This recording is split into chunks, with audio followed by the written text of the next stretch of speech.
On a beaucoup parlé de rap ivoirien ces derniers temps, il est temps de revenir au bon vieux rap français comme on le faisait sur la chaîne. Mais je vous dis en même temps, ça ne veut pas dire qu'on va arrêter le rap ivoirien. On va toujours en parler parce que c'est la base, la Côte d'Ivoire. Donc on va parler du grand, du seul et l'unique Damso, Mr V. Bon, pas Mr V parce que Mr V il fait des vidéos drôles et c'est pas la même chose. On s'était claqué au sol. Claqué? Claqué au sol. Mais comme vous le savez, Damso a sorti récemment le 31 octobre son morceau Chrome, qui est le premier extrait de son album J'ai menti. Je ne vais pas vous faire toute la genèse et tout, pourquoi l'album s'appelle J'ai menti et tout. Mais pour résumer, il dit J'ai menti parce que selon les théories, il avait dit que Calf serait son dernier album, il n'allait plus faire d'album et tout. Et il sort un album qui s'appelle J'ai menti parce que véritablement, il a menti, il sort encore un autre album. Donc le morceau Chrome qui est sorti avec un clip spectaculaire que j'ai adoré de fou est disponible sur YouTube. Il n'a pas fait bon le million de vues assez facilement et tout, mais on retrouve là un Damso comme on l'avait vu au début. Il y a beaucoup de choses qui font plaisir dans ce morceau, voire dans ce clip. Déjà dans le morceau, on retrouve le véritable Damso qu'on a connu au début avec des sons qui ont marqué vraiment par la force des rimes, la force dans les paroles, la force du texte et tout ça. Et on retrouve cela dans Chrome. Et le clip en lui-même, c'est une véritable masterclass.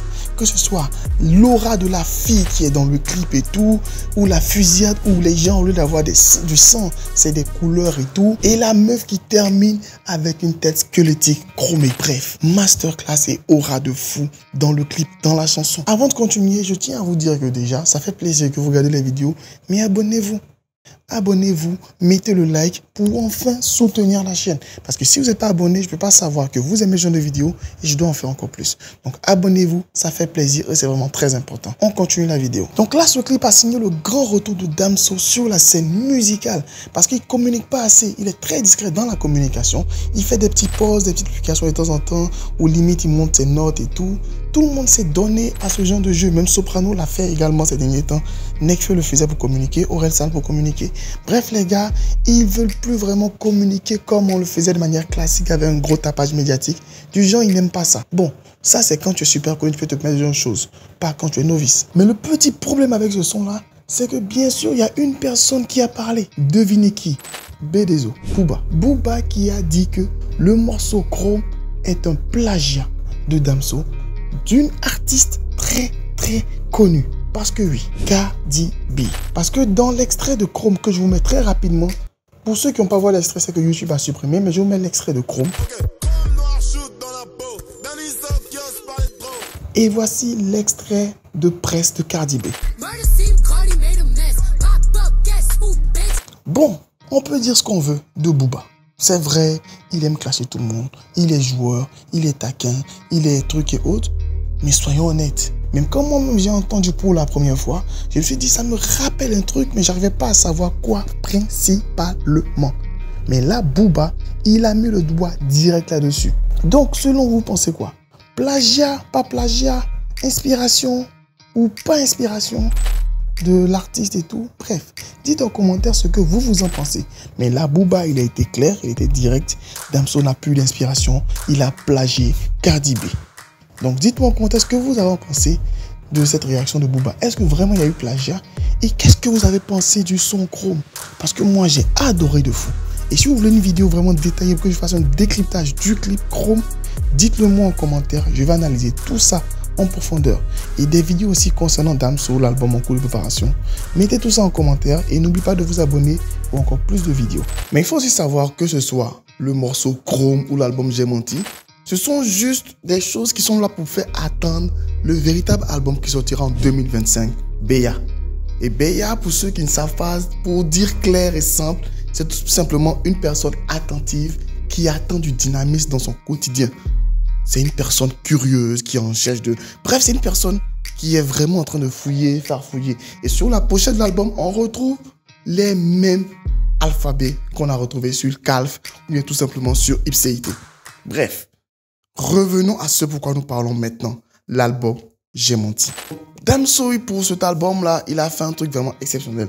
En plus du clip qui est sorti, c'est vraiment laisser le côté polémique où il y a eu le plagiat et tout ça. Bref, ça c'est Booba, sa bonne guégué qu'il aime faire avec tous les rappeurs qui clashent. Mais il faut reconnaître aussi qu'il organise un truc assez intéressant pour sa com. Il a organisé des séances d'écoute un peu partout jusqu'à ce que l'album sorte le 15 novembre. Au moment où vous allez voir cette vidéo, peut-être l'album est déjà sorti. Donnez vos avis et impressions de l'album en commentaire. L'album sortira le 15 novembre. Mais avant cela, il organise des séances d'écoute un peu partout en France. Il organise cela dans des salles avec des casques. Les gens veulent prendre des notes, chacun donner son avis et tout ça. C'est un peu ce qu'on demande aux rappeurs ivoiriens ici. Il ne s'agit pas de faire des séances d'écoute à 2, 3, 4 et ensuite dire « Ouais, le gars il a tué, c'était fort, c'était ouf et tout ». Pas avec des personnes restantes et tout, mais faire des séances d'écoute assez larges. Les gens écoutent l'album. Si c'est vraiment l'album est vraiment bon, ils vont aller acheter l'album pour pouvoir réécouter seul à la maison ou partager à leurs amis, à leurs proches. Et vraiment, Damso, c'est vrai qu'il ne communique pas beaucoup sur ses réseaux en télé et tout ça, mais il communique de la meilleure manière. Il annonce des dates et les commande à travers des petites affiches, des petites photos et tout ça, et ça passe. Mais reconnaissons qu'il est meilleur pour pouvoir parler de son album que les acteurs pour jouer la comédie dans ses clips. Soyons honnêtes, des tueurs à gages qui ne savent pas tuer. Déjà, le premier, il arrive, tu as un pistolet, tu attends d'arriver dans les narines du gars avant de tirer. Pourquoi tu fais ça? Et l'autre, pendant qu'on tue ton ami, tu es là en spectateur. Et le pire des tireurs, c'est le dernier, qui a Damso face à lui, qui a un fusil à pompe et qui tire sur la fenêtre. Alors que c'est plus facile de tirer sur Damso que de tirer sur la fenêtre. C'est-à-dire, c'est le genre de personnes qui sont en terminale. Si on a dit que Bac est versé par la tête dans la cour, ils ne vont pas s'abaisser pour ramasser. Ou bien ils vont s'abaisser pour ramasser échec. C'est quoi ces acteurs? C'est quoi ces tireurs qui ne savent pas tirer? C'est quoi ces tueurs qui ne savent pas tuer? Bref, c'est vrai que Damso était vraiment équipé d'une armure assez impressionnante qui s'appelle le Scénarium. C'est l'armure qu'ont tous les super-héros et ont tous les personnages principaux dans les films. Le Scénarium, ils ne peuvent jamais mourir. Mais lui au moins, tu pouvais prendre au moins 1 balle, 2 balles, ça ne faisait rien. Mais peut-être aussi c'est une métaphore pour lui. Parce que ce soit le jouet qui vient dans un paquet de nourriture livrée, pour dire limite, on nous livre des machines à tuer chez nous à domicile, que ce soit pour nos enfants et tout, à travers la nourriture qui n'est pas saine et tout ça. Parce qu'il prend le carton pour appliquer son arme à lui. Bref, l'arme en carton qui tue, on n'en parle pas, laissons le commentaire. Ou bien tout simplement des gars qui viennent nous faire du mal, qui ratent, et nous qui avons une seule chance de pouvoir les mettre à terre. Bref, Damso c'est un gros philosophe, un gars plein de métaphores. Donc sûrement, tous ces acteurs qui ont mal joué, ces tireurs qui ont mal tiré, sont aussi des métaphores cachées. Et vous savez qu'il aime bien jouer aux énigmes et tout. Quand l'album sortira, on fera une vidéo spéciale pour décrypter et analyser cet album-là, pour pouvoir sortir tout ce qu'il y a comme message caché. Parce que sûrement, il y aura des indices pour l'album BA qui va sortir en 2025. Ça me fait plaisir quand je vois que vous êtes abonnés, parce que quand on n'est pas abonné, franchement dit, ça fait bizarre. J'ai l'impression de faire des vidéos pour des personnes qui regardent et qui ne veulent pas rester. J'ai l'impression d'être dans une friend zone avec vous. C'est-à-dire, vous m'aimez bien, mais pas assez pour qu'on reste ensemble assez longtemps. Les gars, libérez-moi de la friend zone. Abonnez-vous. Faites pas comme les go de Yopougon. Bref, restez abonnés, restez connectés. C'était votre gars sur Mr. Jeff pour les analyses décryptage. Et comme d'habitude, ici, on analyse tout. Ici, c'est la chaîne Les Analyses de Jeff.